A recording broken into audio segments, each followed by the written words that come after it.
Teman-teman, kita lanjut lagi ya untuk long list kita malam ini gitu kan. Kita bahas dari beberapa sektor. Yang pertama masuk di mineral dulu ya. Yang pertama kita bahas Inco. Nah, Inco, teman-teman udah ngeliat sekarang harga itu adalah testing di berapa nih? 6.300 ya. 6.275 terus gak kuat. Terus teman-teman lihat di sini di 5.875 tuh di sini ada sedikit gap.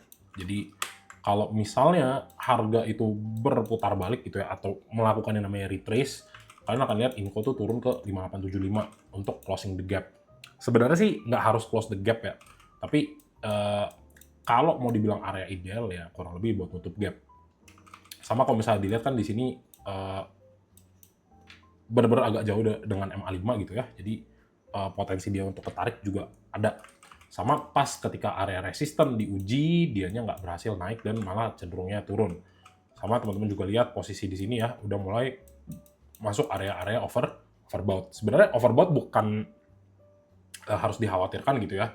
Tapi kalau ditanya untuk membeli emas, di mana sih area yang paling bagus buat beli?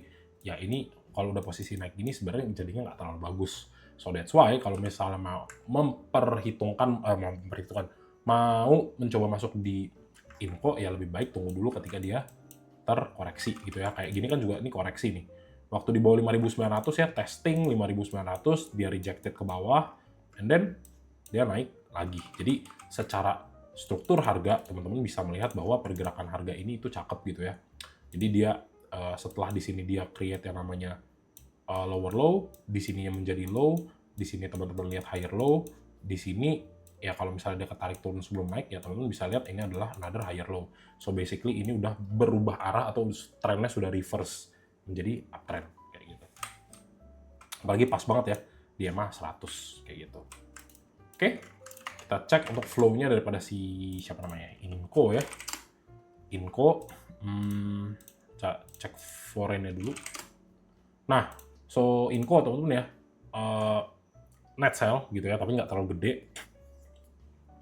89-nya inflow, terus kalau teman-teman lihat tanggal 10, CC-nya lumayan beli gede, BK sama AK buang. Jadi ya ini mungkin agak tertekan nih ya, XL-nya kecil, CC-nya masuk agak gede buat nampungin barang, TP sama ZP-nya ya agak tipis. Jadi kalau misalnya memang di hari Senin besok AK sama BK masih buang, ya teman-teman akan lihat ini nggak kuat nih. Gitu ya, akan terjadi turun gitu ya kan. Tapi kalau misalnya besok si Inco bisa bukan drop ya, bisa keluar dari 6.300 ya, 6.275, ya ini kenaikannya yang agresif nih kayak begini, ini masih bisa berlanjut. Itu aja sih kunciannya ya. Kayak gitu. Sama ya ini sih sedikit ya tadi ya, udah mulai masuk area overbought. Oke, kurang lebih gitu. Next buat INS ya, TINS. Nah, TINS ini, nah coba deh teman-teman lihat dari hampir semua saham yang kita bahas gitu ya, kalian melihat apa? Kalian lihat semuanya udah masuk ke area overbought ya, atau area jenuh beli kayak gitu.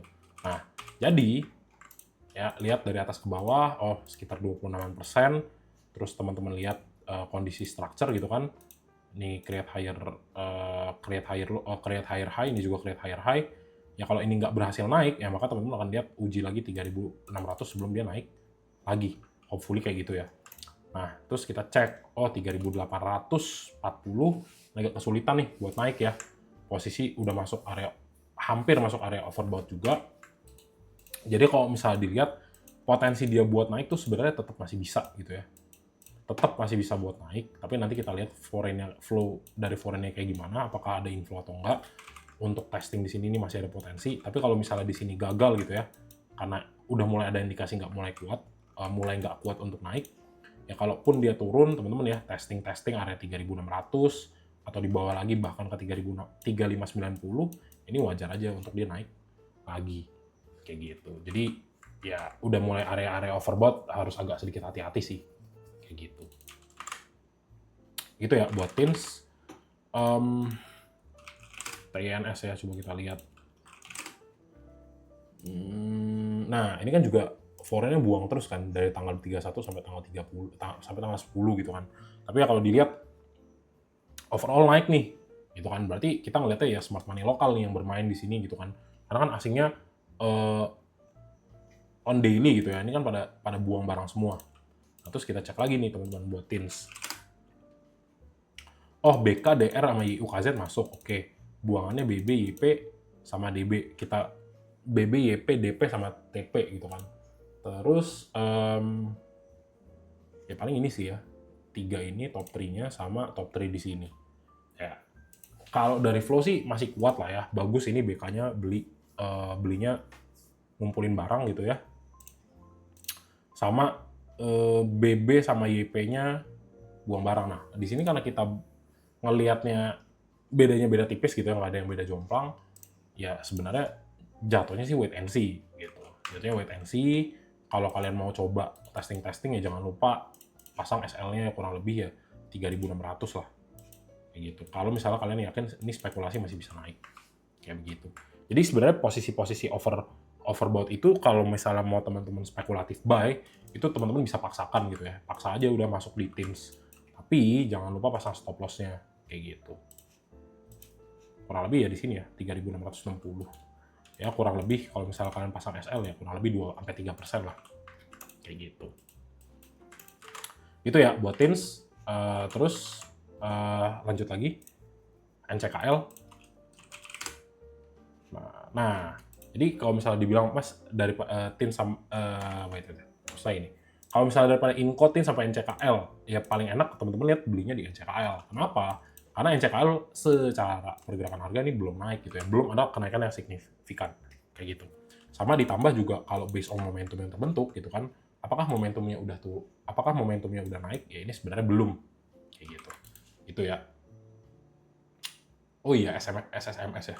Oke. Nah, jadi apakah ada potensi si NCKL ini untuk naik gitu ya? Kalau Mas Emun sih ngelihatnya 2 kali testing untuk MA200 itu cukup powerful gitu kan.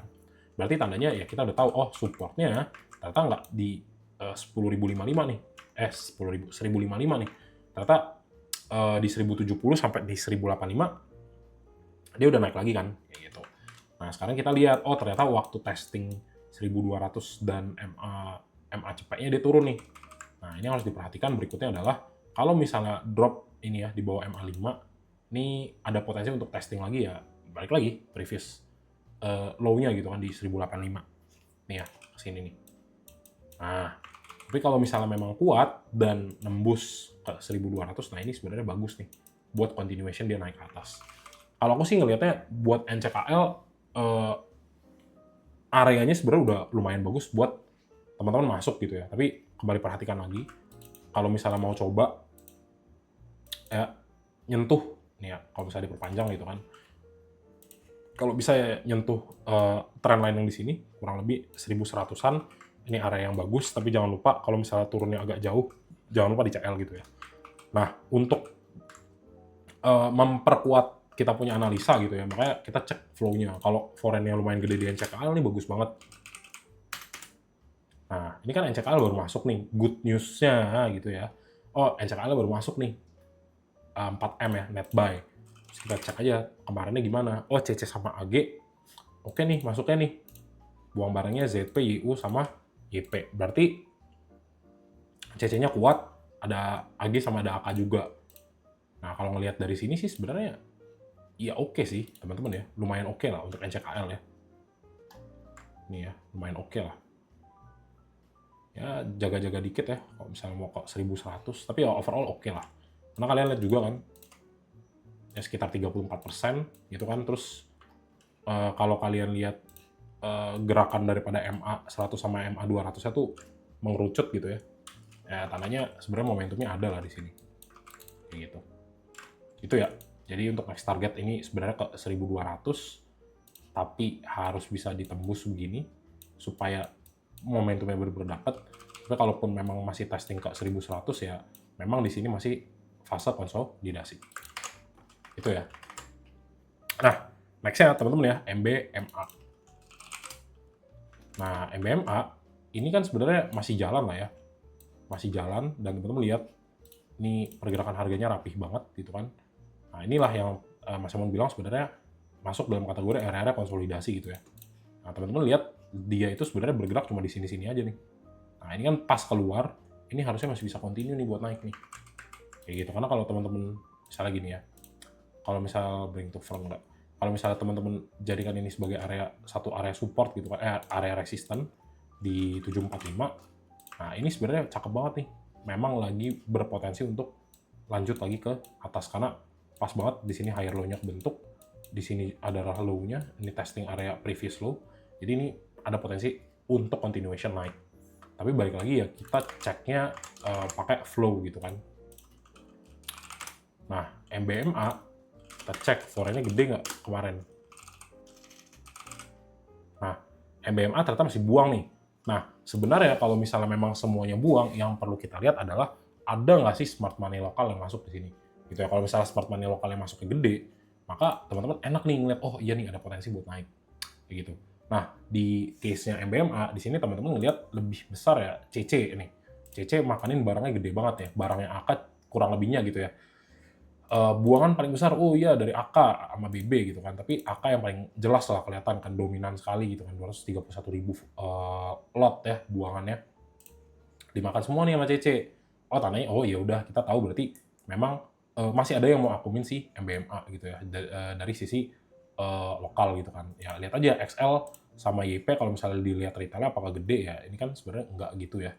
Kayak gitu ya. Tinggal dilihat kalau misalnya mau lihat dari bulan April, oh ternyata barang-barang yang ada di DP, KZ juga belum buang, ada PD sama ada CC. Jadi ya apakah ada potensi naik? Ya I think masih berpotensi.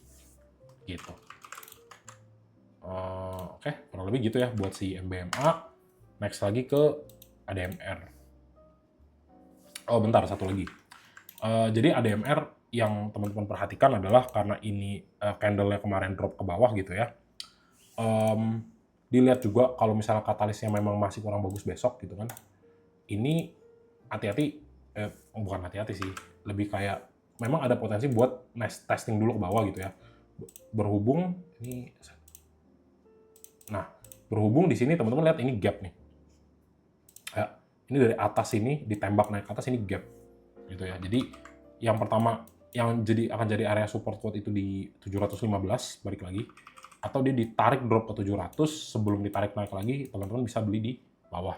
Skenario-nya kalau misalnya marketnya tiba-tiba ambles besok gitu ya.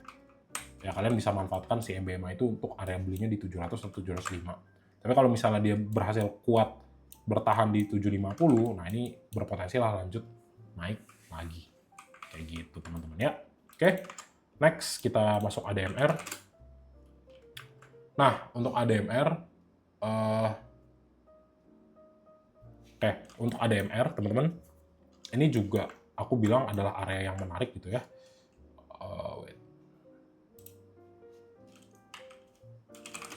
Nah, ADMR juga menarik kenapa? Karena ketika teman-teman lihat posisi di sini ya, ini kan MA 100 ya. MA 100, terus lihat posisinya golden cross. Nah, kita nggak ngeharapin dia, Mas, ini ada potensi nggak naik sampai sini gitu ya. Nggak, kita nggak ngeharapin dia naik sampai situ. Kita cuma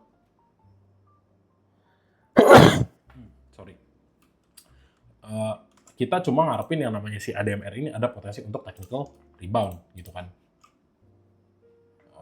Bawah ke atas ya. Nah, kita cuma ngarepin yang namanya ADMR ada potensi technical rebound. Nah, di sini kalau teman-teman lihat kenapa kayak gitu, karena pas banget momentumnya di area golden cross. So basically ini ada potensi untuk technical rebound dulu naik ke atas gitu ya. Meskipun tetap ada probability ya 30% probability dia tetap akan stay kayak gitu. Nah, yang perlu kita lihat adalah ketika dia create base di sini, apakah ada akumulasi? Jika ada, maka teman-teman masih bisa melihat next target buat si ADMR itu sebenarnya testing 1845 area golden ratio-nya Fibonacci gitu kan. Nah, sekarang kita cek nih. Kita cek mana nih?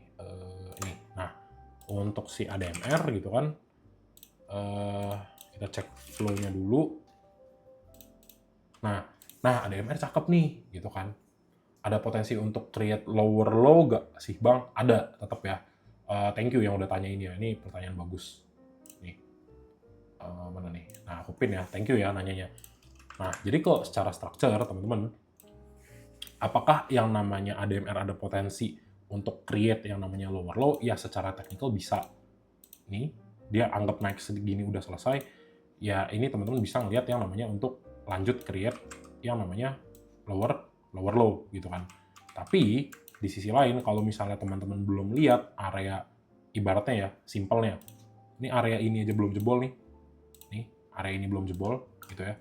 Kurang lebihnya di 1700 belum jebol, ya sebenarnya manfaatkan dulu aja untuk retracement-nya dia naik gitu ya. Kalau menurutku sih untuk beberapa area ideal, kalau dia memang masih downtrend atau mau lanjut untuk lower low gitu ya, untuk create another lower high terus buat masuk lower low lagi, dia biasanya akan nyimpang dulu ke area entah itu 0,5 atau 0,6 Fibonacci retracement sebelum dia turun lagi ke bawah. Itu theoretical-nya kayak begitu. Nah, kalau untuk yang sekarang, gimana caranya dia bikin another lower low nantinya, atau ini bisa teman-teman anggap sebagai lower high? Thank you yang udah tanya tadi ya. Nah, ini 1780 ini ke-reject lagi, ini baru bisa akan jatuh. Tapi harus dipertimbangkan juga ada yang namanya potensi konsolidasi di area 1790, 1715 sampai 790 sebelum dia jatuh lagi ke bawah, itu juga bisa. Nah, tapi yang paling oke adalah kita lihat ketika dia ditarik ke bawah dan posisi stochastic slow itu beneran ada di area oversold, lihat siapa yang akum. Kalau asingnya akum, makanya aku lebih suka saham-saham yang gede. Ini sebenarnya udah bisa ngasih katalis buat ini kayaknya ada potensi nih buat naik kayak gitu, gitu ya. Jadi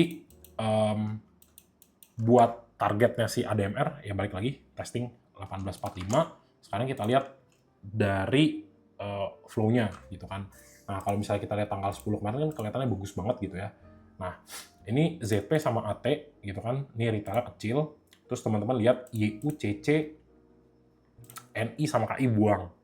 Kayak gitu. Tapi ya in total masih lebih besar foreign-nya yang masuk gitu ya. Jadi ya I think ini masih oke lah buat ADMR, teman-teman coba pertimbangkan kayak gitu. Itu ya. Nah, ini kalau misalnya mau coba 1800 targetnya, kalau buat SL ya 1700 lah teman-teman ya.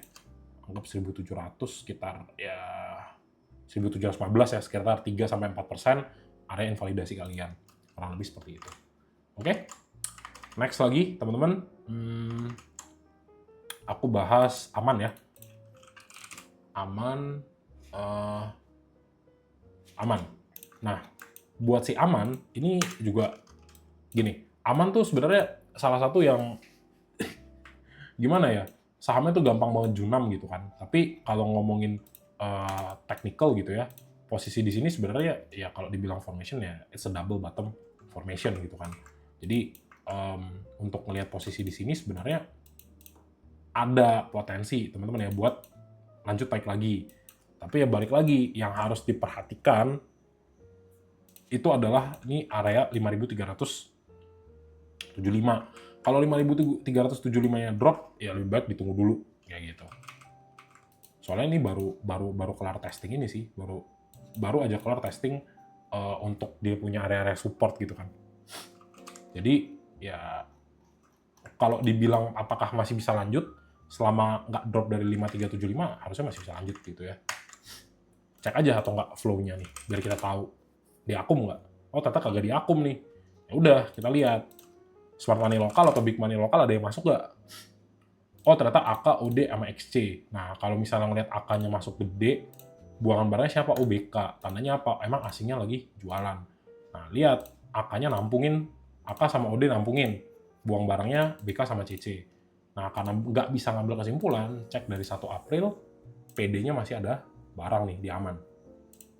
Kasetnya juga kurang lebih dia average 5.000-an ya, 5.100 ya, 5.000, 5.100. Kalau dia nge-hold dari tanggal 1 gitu kan. BK sama BB AK ternyata jual. Berarti BB sama AK dari 1 April tuh lagi ngurangin barang nih, lagi buang. Yang ngambilin PD. Jadi yang harus dicek nih PD bener-bener makanin barang terus gak? Kalau PD-nya memang makanin barang terus, tandanya masih ada potensi buat lanjut naik. Kenapa? Karena barang-barangnya buangan BK tadi sama CC ya dia yang makan. Kayak gitu. Tapi ya secara teknikal, ya area 5375 ini kurang lebih jangan ditembus dulu. Gitu ya. Kalaupun ketembus dan mau coba ngambil, ya cobalah ambil antara 5.200 nih.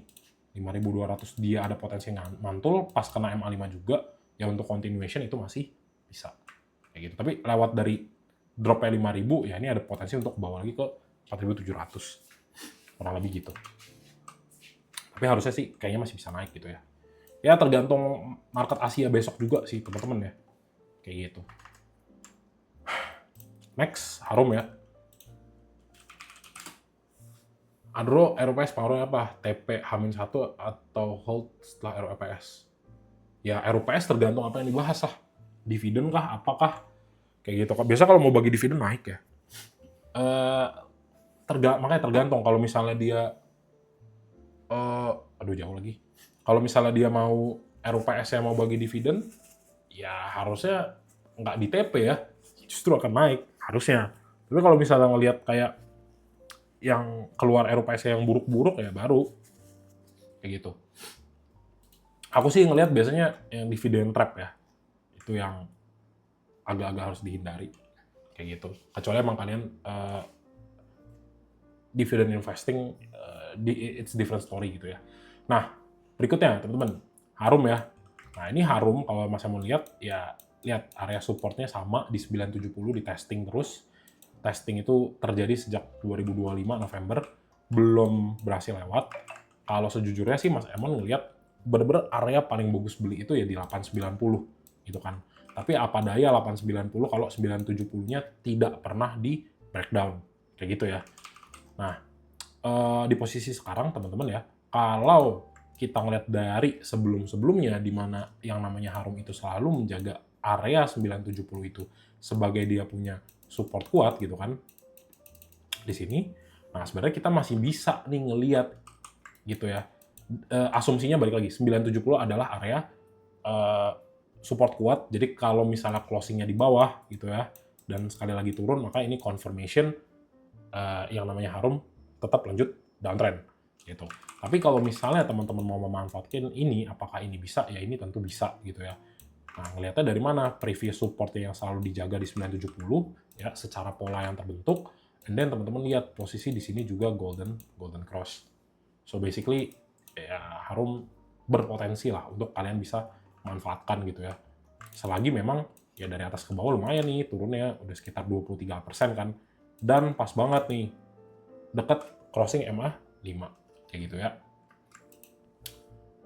Kayak gitu. Oh, ada view tuh dari apa tuh? Oh, NISP ya. Ini NISP ya dividen trap lah ya. Oke, kurang lebih begitu buat Harum. Jadi ada potensi teman-teman ya kalau misalnya kalian mau kejar 990 itu bisa banget. Next targetnya menurutku nggak jauh-jauh banget gitu ya.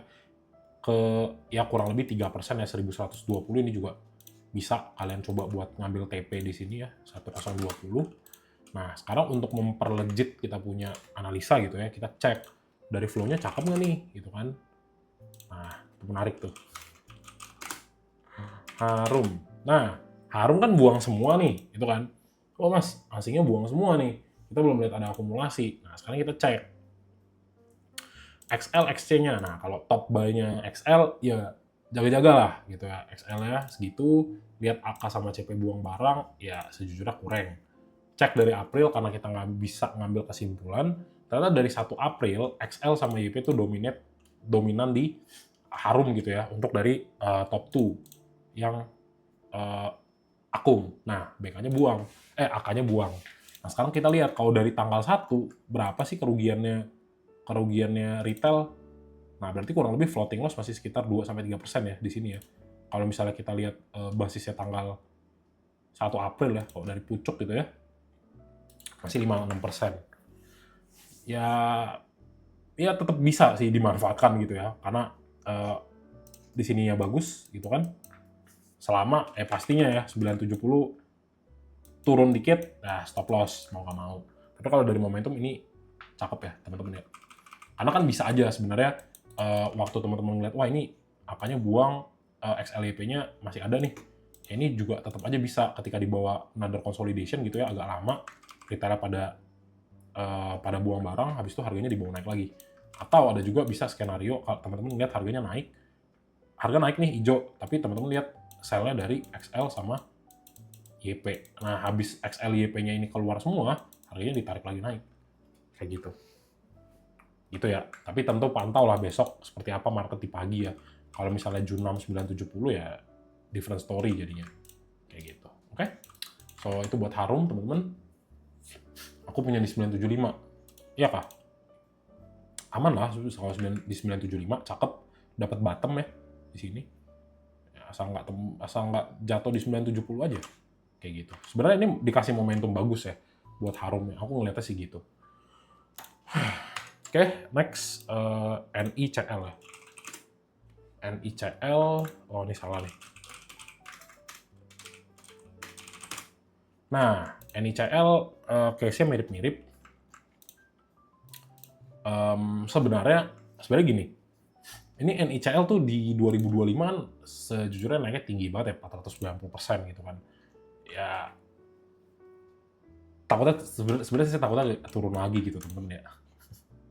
Sejujurnya nih, takutnya agak turun lagi gitu kan. Kita ngeliat lah gap di sini, terus, nah, untuk sementara gitu ya, ntar aku cari di chart coba, bisa nggak? Nah, oke. Nah, ini kalau ini Mas Emon bahasnya memanfaatkan momentum ya, di sini ya.